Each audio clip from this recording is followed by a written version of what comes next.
Well, it's been an interesting year so far, and this may seem like a strange time to be taking a look back, but as summer ends, the days get shorter and the weather turns less pleasant, I think it's safe to say that I've just about wrapped up my destination videos for this year. Perhaps if we get a glorious autumn, I might be able to squeeze in a day trip somewhere, but otherwise, I think that's basically it for Destination 2017. It's been good though, hasn't it? I managed to get to 7 places in total, and I got further away from home than I normally have done in the past. I have been asked on more than one occasion how I select places to go to.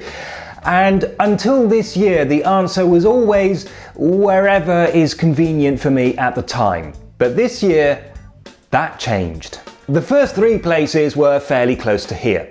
Kulmbach and Bayreuth are very close to each other, and I spent a day in each with just one single overnight stay in a cheap hotel. It so happened that my wife had to drive down to that part of the country anyway, so she simply gave me a lift. Mainz is close enough for a day trip, and I chose that one because I had already done Wiesbaden, which is just the other side of the river, so it kind of made sense.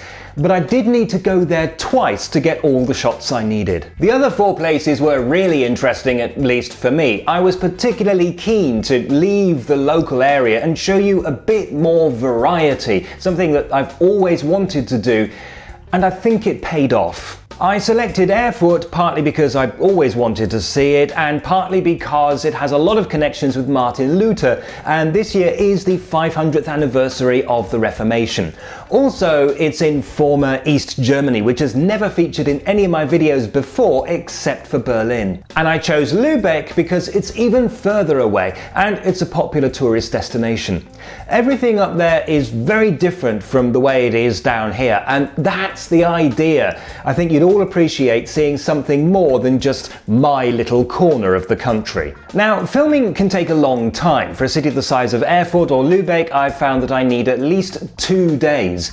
And the weather in this part of the world can be quite unpredictable, so I also book at least 1 other extra day. And then I can use that extra day either to make up for time lost due to bad weather, or, if the weather stays fine, for a trip to a smaller place nearby.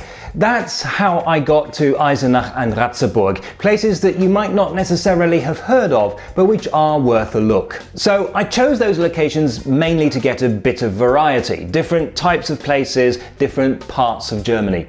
And that means that now that I've visited Lübeck, it's going to be a little while before I visit other places in that region, like Kiel or Hamburg. That, and the fact that Hamburg Central train station is one of Dante's 9 circles of hell. So how is this possible? Well, to a great extent, it's thanks to the support that I've received from my patrons. And by the way, it's not too late to pledge your support if you want to help out. But thank you to everybody who has supported me so far. This wouldn't have been possible without you. Seriously. It takes quite a bit of time and effort. As I said, for a decent sized city, I need 2 days plus 1 extra day. And any place that's worth filming has a lot to film and a lot of ground to cover. I don't know how many miles I walk for one video, but it is a lot. I also have to travel there, and that can take half a day for a place like Erfurt or nearly a whole day for Lübeck. And that means 3 or 4 overnight stays, and being away from home and therefore away from work for the best part of a week. And that's before I've even begun to edit the video. So it's been hard work, but it's also been a lot of fun and I think worth it, and I hope you agree. I've already got some ideas for next year, including some suggestions from my patrons, so I can now start work on drawing up an itinerary. Let's just hope the weather isn't awful. Thanks for watching. If you'd like to send me a postcard, here's the address. And don't forget to visit my website and follow me on Twitter and Facebook. Also, if you'd like access to special bonus content and help with the costs of running this channel, please consider making a small monthly donation on Patreon.